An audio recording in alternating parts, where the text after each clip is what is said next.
Olá, galerinha desse canal! Para quem não me conhece, meu nome é Jadma. Nesse espaço aqui eu gosto de compartilhar um pouco da minha rotina, faço alguns vlogs, gosto também de compartilhar sobre os livros que eu leio, a percepção, as minhas reflexões, enfim, sejam muito bem-vindos!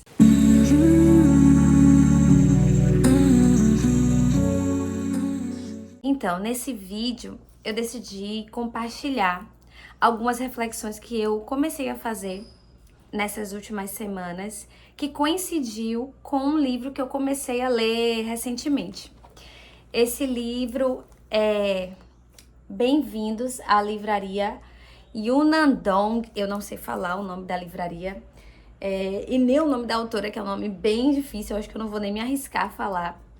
Esse livro conta, assim, eu ainda não terminei, mas mesmo assim eu decidi vir aqui gravar, porque eu acho que esse momento de final de ano é um momento propício para compartilhar reflexões, para conversar um pouco também, fazer aquele balanço, né, de como foi 2025.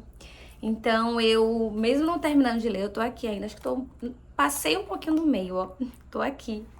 Mas logo no começo, logo na página 10, teve um pequeno trecho que me fez refletir e pensar e conversou muito sobre o meu ano de 2025.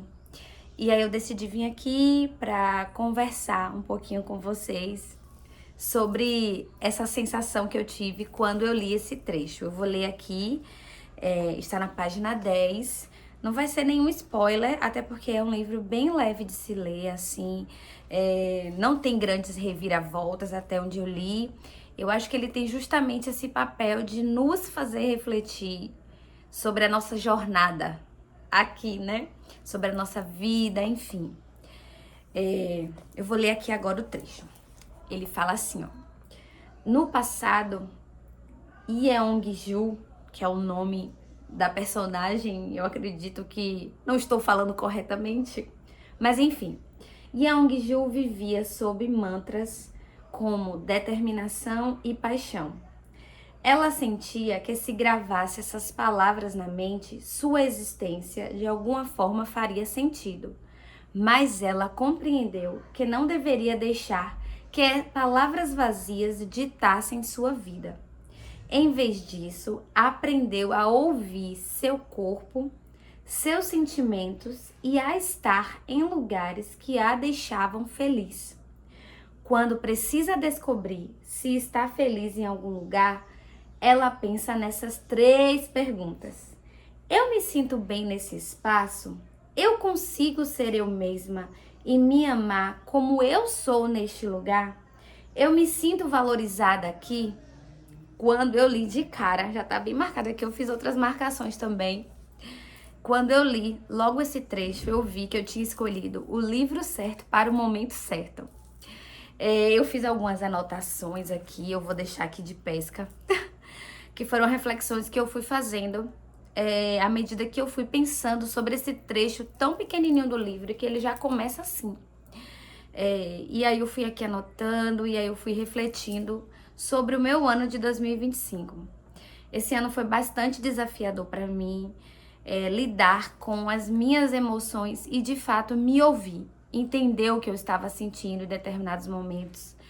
E quando eu li esse trecho, eu vi que em determinados períodos ao longo do ano, eu acabei fazendo isso de me escutar, sem nem ter parado para pensar sobre isso. Eu fiz algumas anotações, né, refletindo sobre determinadas palavras e pequenos trechos que estão nesse pequeno parágrafo que eu li do livro.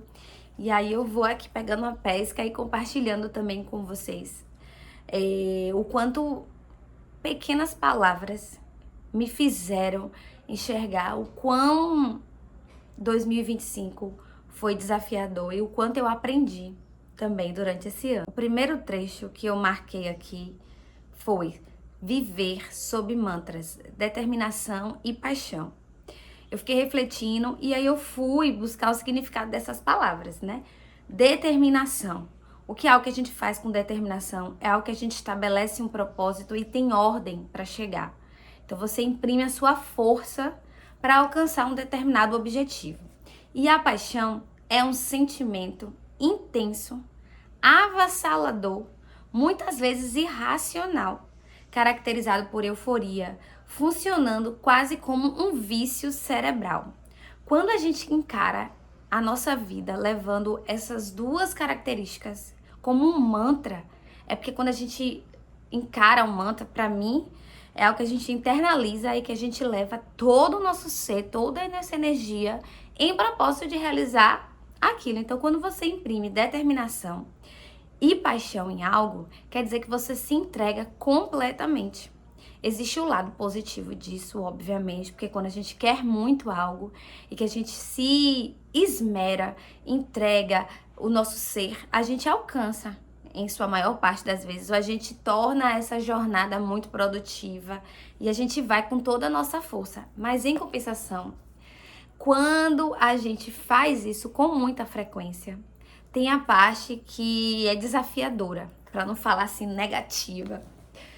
É porque a gente esvazia todo o nosso ser, a gente entrega toda a nossa energia naquilo e acaba às vezes não sobrando a escuta. A gente fica cansada, e quando eu falo de estar cansada, eu não falo só no físico. A gente vai se desgastando emocionalmente, a gente não para recarregar, porque a gente tá sempre nesse foco, sempre nesse mantra. E aí foi algo que eu fiquei pensando sobre as palavras vazias, né? Elas se tornam vazias, porque ao longo desse processo, quando a gente vai se desgastando muito, o que é que sobra de nós mesmas, né? Nesse processo. Então foi algo que eu fiquei assim, pensando logo de cara. O quanto esse ano eu usei muito a minha determinação e a minha paixão em algumas áreas da minha vida, que em determinados momentos até não sobrava nada de mim. E é algo que assim eu vou carregar para o meu 2026. Fazer essas reflexões, até que ponto a minha determinação e a minha paixão, porque quem me conhece sabe que eu sou extremamente produtiva, eu sou aquela pessoa que tá sempre ali com prazos e metas, e eu quero fazer, e eu gosto de entregar, eu sou muito perfeccionista, então eu quero sempre entregar o melhor, que é algo muito positivo, mas até que ponto isso tá me fazendo bem? E isso é de fato positivo pra mim, não só pra minha carreira, para minha vida externa, mas para o meu interior. Então foi algo que me chamou a atenção e que me fez refletir nessa leitura. Daí eu vou pro segundo ponto que me chamou a atenção, que eu anotei. Daí eu vou para o segundo ponto, que é o aprender a ouvir seu corpo e seus sentimentos. Esse é um processo que a gente começa a olhar mais para dentro de si. É quando a gente tenta silenciar um pouco essa determinação, essa paixão, que tem muito a ver com o mundo exterior, com o que a gente precisa fazer para fora. E a gente começa a se ouvir. Como é que eu estou me sentindo perante essas situações que eu estou vivendo? Será que eu estou me entregando demais? Como é que tá meu corpo? Eu tô sentindo alguma dor que eu nem tinha percebido que eu estava sentindo e tá se tornando crônica na minha rotina, por conta do ritmo que eu estou levando em prol desse mantra de determinação, de correr atrás. Então, eu aprendi a ouvir meu corpo em alguns momentos e a ver que eu não dava conta de tudo e que eu tinha que dar uma desacelerada. Em alguns momentos eu pisava no acelerador para entregar o que eu precisava, para eu conseguir desacelerar em alguns momentos também. Então eu vi que isso foi algo que eu fiz assim ao longo do ano e foi muito positivo para mim. Conseguir ouvir os meus sentimentos também. Saber quando eu não estava bem, saber quando eu estava irritada, lidar com esses sentimentos, saber quando eu estava eufórica demais por algo, enfim, quando a gente começa a entender os nossos sentimentos e aprender a lidar com eles, tanto os positivos, a nossa euforia, a nossa felicidade, quanto aqueles momentos mais desafiadores. Então, essa jornada, né, de ver que a determinação, a paixão é importante, mas também se ouvir faz parte, né, da nossa vida, enfim, faz parte da nossa jornada para crescimento pessoal e desenvolvimento, né? E, por último, mas não menos importante, são as perguntas, as 3 perguntas que a autora traz como forma da gente refletir se estamos de fato em um lugar que nos proporciona a felicidade. Eu entendo que a felicidade, ela não é constante e que ela provém do nosso interior. Nós precisamos nos fazer felizes. E essas perguntas trazem justamente essa reflexão. Quais são essas perguntas, né? Eu vou voltar aqui para eu não falar nada errado e diferente do que estava no livro. Eu me sinto bem nesse espaço? Eu consigo ser eu mesma e me amar como sou nesse espaço? Eu me sinto valorizada aqui? Essas perguntas, elas perpassaram todo o meu ano de 2025. Em alguns momentos, por uma escolha errônea, mas minha, eu acabei deixando o meu jeito guardado dentro de uma caixinha.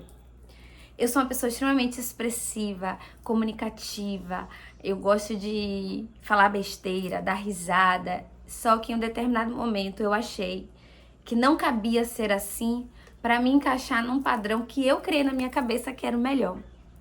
E quando eu abri os meus olhos para o que eu estava fazendo comigo mesma, foi como se eu tivesse florescido. Sabe aquela florzinha que tava lá fechada e de repente ela vai se abrindo? Então eu me senti assim quando eu decidi que eu deveria ser eu mesma em todos os espaços. Não foi nada que alguém me impôs, foi uma ideia maluca que eu coloquei na minha cabeça. E quando eu comecei a perceber como eu me sentia em determinadas situações e o quanto não fazia sentido eu esconder a minha autenticidade, a minha expressividade, por mais que as pessoas interpretassem de uma forma... Enfim, a gente tem poder sobre o que a gente fala, mas a gente não tem poder sobre como o outro interpreta às vezes. Então, quando eu enxerguei que eu deveria ser eu mesma, isso me trouxe para um lugar de cura muito grande e me fez me sentir melhor em determinados momentos que eu me sentia extremamente cabisbaixa, com a autoestima lá embaixo. E eu percebi que mesmo quando estamos num espaço que não nos é favorável, quando a gente transforma aquele lugar com a nossa energia, com a nossa autenticidade, a gente consegue sim estar feliz, mesmo em situações que não são favoráveis. Eu vivi isso em alguns momentos, principalmente no meu segundo semestre. Meu primeiro semestre foi um momento assim bem desafiador para mim. Eu consegui lidar com algumas situações e vivenciá-las sem ter um preparo emocional, me deixou bastante desorganizada. Então, assim, foi um momento em que eu percebi que eu deveria me ouvir e ouvir os meus sentimentos, o que eu estava sentindo, para conseguir refletir sobre essas perguntas e me mostrar como eu realmente sou. E foi algo assim, foi uma coincidência maravilhosa. Eu terminar o ano, estou terminando na verdade, né? Porque eu ainda estou terminando de ler. Então foi uma coincidência maravilhosa e esse pequeno trecho me fez enxergar a minha jornada, né, de 2025 e o quanto eu consegui lidar com situações que para mim eram bastante desafiadoras, mas que estão sendo, como é que eu posso dizer, estão sendo encaixadas, ajustadas para que 2026 seja ainda melhor. E eu espero trazer vocês também para um pouco dessa reflexão e até indicar essa leitura mesmo sem ter terminado. Ela fala muito sobre a vida profissional e sobre como a gente, até onde eu li, né? É uma leitura que me fez pensar sobre a vida profissional, sobre escolhas da nossa jornada de vida, como a gente vê a nossa vida. Então, até onde eu li, tem sido bastante enriquecedor. Então, estar aqui também é uma forma de eu olhar um pouquinho para dentro e me escutar, porque eu sou essa pessoa expressiva que gosta de falar e de compartilhar o que eu estou sentindo e que em 2025 ficou adormecido. e que eu espero que em 2026 eu consiga continuar me expressando e que eu sirva também, nem que seja um pouquinho de inspiração para vocês que decidiram me ouvir até aqui. Um beijo e até a próxima!